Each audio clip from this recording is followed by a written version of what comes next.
L'exemple le plus courant que j'ai vu avec vous déjà plusieurs fois, c'est l'exemple des frères et sœurs de Jésus. Il y a des gens aujourd'hui qui pensent que Jésus-Christ avait des frères. Et quand ils le disent, ils sont certains d'être dans la vérité. Pourquoi? Parce qu'ils ont lu Matthieu 13, 55, les frères de Jésus, Marc 6, 3, la même chose. On dit, n'est-ce pas le charpentier ou le fils de charpentier? Sa mère ne s'appelle-t-elle pas Marie? Et ses frères, on donne leur nom, José, Jacques, Jude et Simon. C'est écrit. Ouvre la Bible, tu lis, c'est écrit, noir sur blanc. Les frères de Jésus, on en cite 4. Et vous pensez que nous, prêtres catholiques qui avons fait 8, 10, 12 années d'études, on ne connaît pas ces versets? Vous avez des gens qui, en général, même si ça se trouve, ne connaissent qu'un seul verset biblique dans leur tête. C'est Matthieu 23, 9.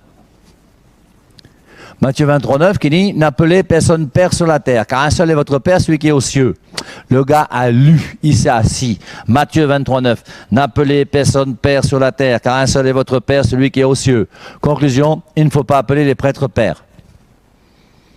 Mais au bout d'un moment, mais réfléchissez quand même. Essayez de comprendre.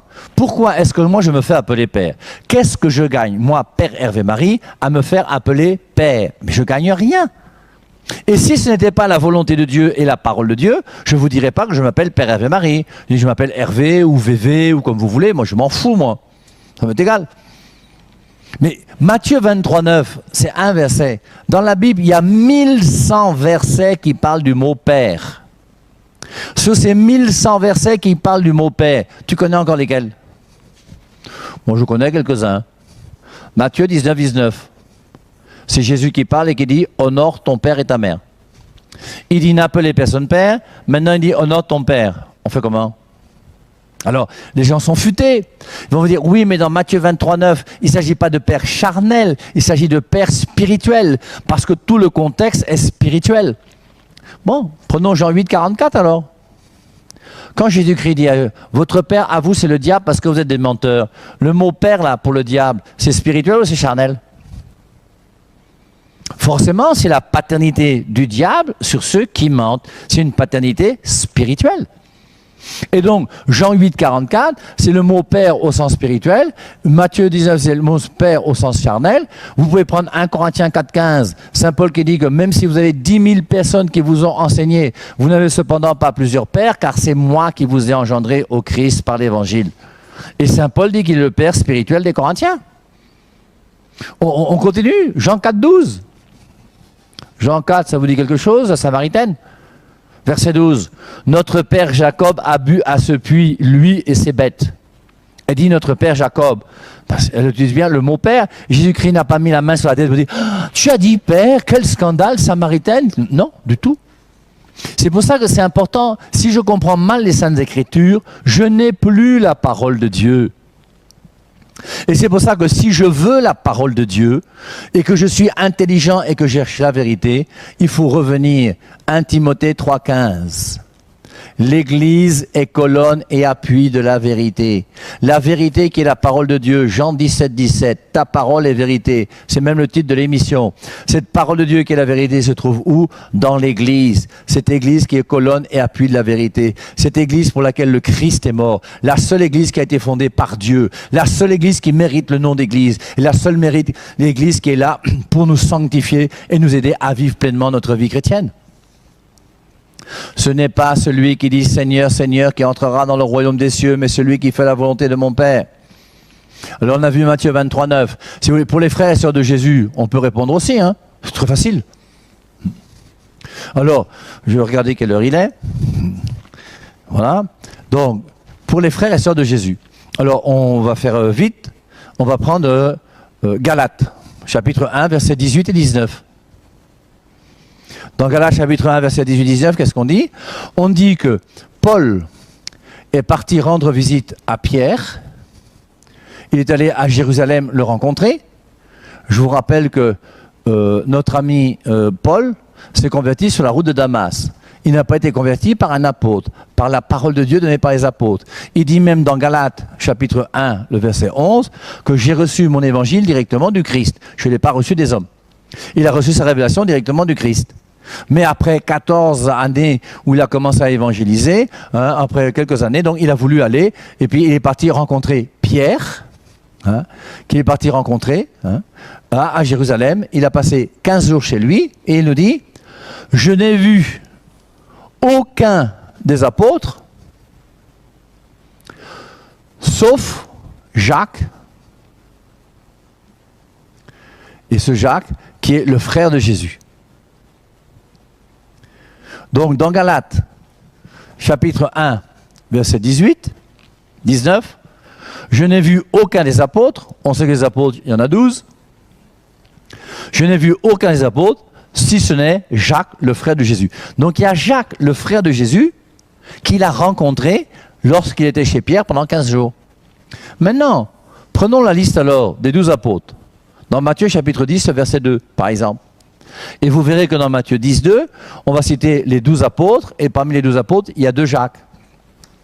Le premier Jacques, c'est le frère de Jean, fils de Zébédée. Donc ce premier Jacques, qu'on appelle Jacques le majeur, frère de Jean, qui est mort dans Actes chapitre 12. Jacques, là, c'est le frère de Jean, qui ne peut pas être le frère de Jésus. L'autre Jacques, c'est le Jacques, fils d'Alphée. Et le Jacques, fils d'Alphée, qui sera l'évêque de Jérusalem, qui va écrire l'épître de Jacques, ce Jacques, fils d'Alphée, lui n'est pas non plus le frère de Jésus. Sinon, il serait Jacques, fils de Joseph. Bon, pour ceux qui chercheront, vous verrez que Alphée est le grand frère de Joseph. Et donc, c'est pour ça que Jacques, c'est le cousin de Jésus. Et on s'aperçoit donc dans ce passage de Matthieu 10, 2, il y a 2 Jacques, un qui est frère de Jean, l'autre qui est fils d'Alphée. Aucun des Jacques parmi les 12 apôtres, dont voici la liste ici, aucun de ces Jacques n'est frère de Jésus, parce qu'aucun n'est fils de Joseph. Continuons. Matthieu 27, 55 et suivant. Nous sommes à la croix. À la croix, Jésus-Christ est en train de mourir. Au loin, il y a un groupe de femmes. Au pied de la croix, il y a Marie et Jean qui sont là. Et au loin, dans le groupe de femmes, Matthieu 27, 55, il y a une femme qui s'appelle Marie, qui justement est Marie d'Alphée. Et cette Marie d'Alphée, elle est mère de Jacques et de José. Voici 2 frères de Jésus, qui sont les enfants d'une autre Marie, qui n'est pas la Vierge Marie. On continue encore? C'est bien d'étudier les Saintes Écritures. Dans Jean chapitre 19, le verset 27, nous sommes toujours à la croix. Et à la croix, dans Jean 19, 27, Jean est là avec Marie. Qu'est-ce que Jésus-Christ dit? Voici ta mère. Fils, voici ta mère. Mère, voici ton fils. Femme, voici ton fils. À partir de cette heure-là, le disciple a pris chez lui. Jean va prendre Marie chez lui. Ça veut dire quoi? Ben, il va la prendre et puis il va déposer ses effets, et il va vivre avec elle dans sa maison. Alors je ne sais pas à quel moment Jean est parti avec Marie dans la maison de Marie récupérer ses affaires pour mettre dans sa maison à lui Jean, mais à partir de ce moment-là, Jean prit Marie chez lui. Comment est-ce que Marie peut accepter d'aller habiter chez Jean si elle a des enfants? Comment les enfants de Marie peuvent accepter que leur mère aille chez un étranger si vraiment ils existaient? Et une chose qui est sûre, si José, Jacques, Jude et Simon étaient les frères de Jésus, d'abord on aurait aimé qu'ils soient là à la croix, on ne les voit pas, c'est bizarre. Et puis on peut continuer. Quand dans l'évangile de Luc, je ne sais plus exactement la référence, on voit Jésus-Christ qui part au temple. Il va rester 3 jours au temple et Joseph et Marie vont le chercher. Joseph et Marie vont quitter Nazareth. De Nazareth, pour aller à Jérusalem, il faut 3 jours de marche. Et pendant ces 3 jours de marche, on ne voit pas Joseph et Marie avec d'autres enfants que Jésus. Jésus a 12 ans. Pourquoi Marie n'a pas un enfant au dos? Pourquoi Jésus-Christ ne marche pas avec son petit frère par la main? Et on ne voit jamais Jésus-Christ avec ses petits frères ou ses petites sœurs. On voit Jésus-Christ qui est seul. Marie, et pour terminer, vous ne verrez jamais dans les Écritures, quand vous les lirez, quelqu'un appelé fils de Marie en dehors de Jésus. Les frères de Jésus ne sont jamais les fils de Marie. C'est quand même curieux. Le seul qu'on appelle fils de Marie, c'est Jésus et Jésus seul. Tout ça, c'est pour vous dire quoi, vous voyez. Si on veut bien comprendre les Saintes Écritures, acceptons de nous mettre réellement à la bonne école. Matthieu 7, 21, ce n'est pas celui qui dit « Seigneur, Seigneur » qui entrera dans le royaume des cieux, mais celui qui fait la volonté de mon Père. N'est-ce pas en ton nom nous avons prophétisé, en ton nom nous avons fait des miracles, en ton nom nous avons chassé les démons. C'est ça que vous aimez écouter sur les radios, sur les télévisions. Vous aimez les gens qui se roulent par terre. Vous aimez quand on annonce des miracles. On a vu comment Tibi Yushua a fait des faux miracles. Il avait un hôpital où il soignait des gens. Des gens arrivent avec une maladie importante. Il va les soigner même pendant 6 mois pour qu'ils puissent trouver la santé. Et il fait comme s'ils avaient été guéris en quelques secondes. Ce sont des charlatans. Et ne nous laissons pas guider par des charlatans, parce que les charlatans ne donnent plus la parole de Dieu et ne nous permettent plus de nous sanctifier comme Jésus-Christ le veut. Ta parole est vérité, titre de l'émission. Et c'est important pour chacun d'entre nous, réfléchissons, qu'est-ce que c'est que la parole de Dieu? Où se trouve la parole de Dieu?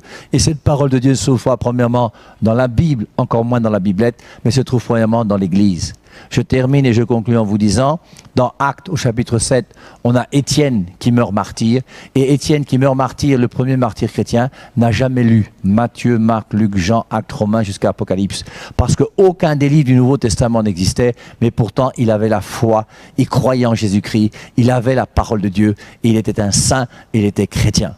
Loué soit Jésus-Christ.